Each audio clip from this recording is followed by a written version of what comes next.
Posibleng madeklarang persona non grata sa Coron, Palawan ng mga social media personalities na sina Rosmar Tan at Rendon Labador. Yan ay matapos nilang pagsisigawan ng isang tauhan ng munisipyo. Pumunta kami dito para tumulong at i-promote yung Coron. Ang kapal naman ng tao, tumutulong na kami. Sino bang nagmamalaki nito? Ha? Sa viral video na yan, makikitang dinuduro ni Rendon ng municipal staff na si Joe Cayabyab Trinidad.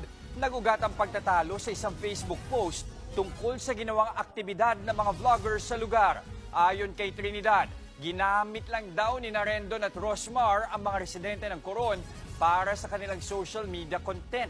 Pinag-assist din daw ang mga tauhan ng munisipyo pero hindi binigyan ng anumang tulong.